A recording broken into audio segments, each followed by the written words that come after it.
Most towns might keep secret the salacious details of the past, but most towns aren't like Wallace, Idaho. Here in Wallace, people are proud of the town's rich mining history and not at all ashamed of the other industry that made this place famous.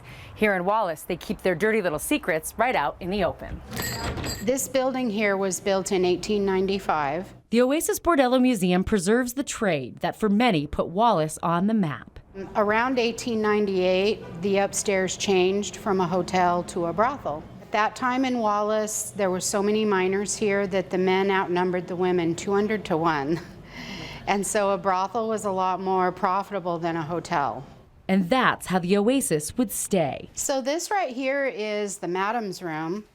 And the last madam here... It's now a time capsule freezing in time the moment the sex trade ended here in 1988. But first, we go back to how it began. The women in the houses were able to make the argument that it's a part of mining town identity to have sex for sale. Dr. Heather Brandstetter descends from those early Wallace days. She spent years digging up the past no one really bothered to bury. Now, Heather has literally written the book on the business of doing pleasure. This was the other one, the Lux Rooms. This was the Arment back in the day, and then it became the Lux Rooms in '77. These houses defined by the madams who presided. Effie ran the Reliance in the 1890s and ran afoul of the law. Dolores drove a blue Cadillac and ran the Lux, known for pink bathrooms and gold fixtures. And this is Ginger's room at the Oasis, exactly how she left it in 1988, down to the price list on the wall. And on the TV, there's an Atari system. Remember that from the 80s? And she liked to play Atari. It was kind of something that we all just grew up with and didn't really realize it was unusual until later. Still today, many in Wallace feel the trade protected women in town from sexual crimes, that the houses were a source of good. And the madams contributed so much in anonymous ways that people don't even know about. You know, they would leave money at the grocery store for people who couldn't afford food, and they donated a lot to kids, you know, fundraising efforts. This Wallace High Band uniform hanging in Ginger's room, she paid for these, and for the Little League.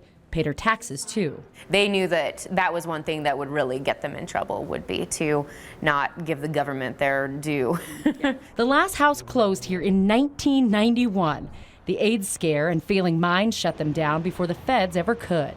Through Heather's work, their history won't die with the men and women who lived it. And here at the Oasis, where the women skipped town and never came back, every sordid detail remains. This is kind of the financial center here.